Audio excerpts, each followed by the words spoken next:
My name is Denise. I started this video out with a little video clip of my ride back home here into the city yesterday. Over the weekend, much of Saskatchewan had just record amounts of rain, which has resulted in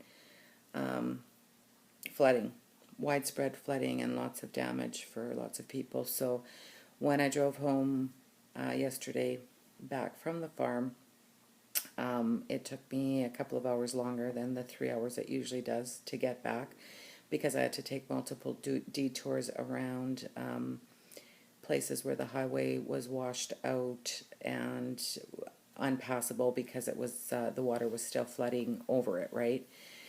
And so I drove past miles and miles of farmland, just like that little video clip showed. The poor farmers who own that land will not get their crops off. They're ruined pretty much now. I drove by one farmyard in particular that they were fighting madly to save their home. They had dikes sandbagged, probably 4.5, 5 feet high, and the water was almost cresting it. And they had all kinds of massive pumps and hoses, and I drove by there, and as I was driving by, I realized that I needed to take a step back. In the last 3 months or so, I needed to sort of go old school and get back to the basics in acceptance about the things that I have no control over, and also not sweating the small stuff. I used to be really good at that, and I've sort of lost that ability to do that in this last 3 or 4 months, just with everything that's been going on. And I realized just how much I had stepped away from that philosophy as I drove out to the farm on Saturday and tried to beat the rain going out there. I had a dozen or so bedding plants that I wanted to get in, and I haven't been able to because every time I'm out there it's raining.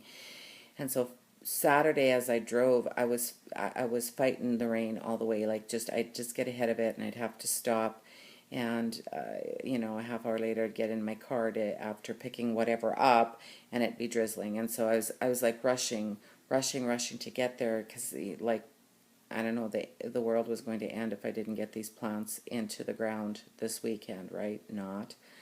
And I had absolutely no control over whether it was going to rain or not. But I was in this state of panic the whole time I was driving, and I get, a few miles from the farm and realize that they've had several downpours while I've been driving. So I was never going to beat the rain anyways, and I was just instantly angry.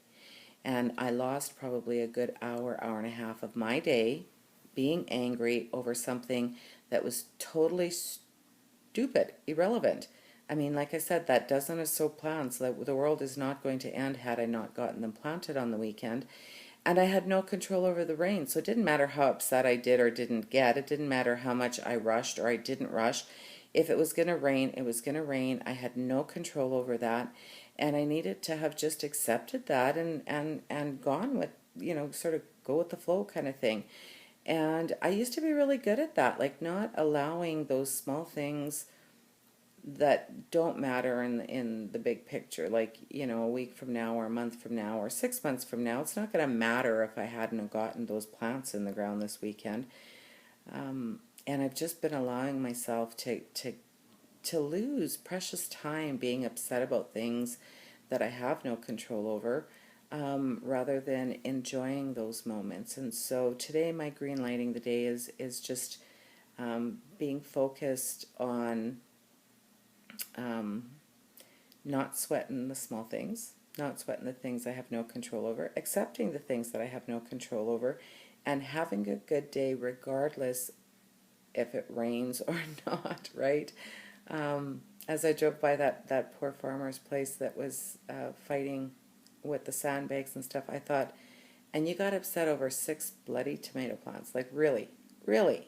Anyways, So that's my green light the day. I know it's you know, something we talk about all the time, um, but I sort of lost sight of that, and so I am going to green light my day by saying I'm not going to get upset about the things that I have no control over, and I'm not going to allow those small things that maybe don't go just the way we hope they were going to go, to steal precious time from my day, um, by being upset over the things that just don't matter, the things that are small stuff. I'm not going to sweat them.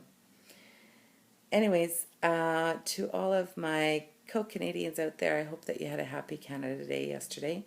To all of my friends down in the U.S., I hope that you have a happy 4th of July on Friday. I hope that you're taking care of yourself and each other. Make a great day.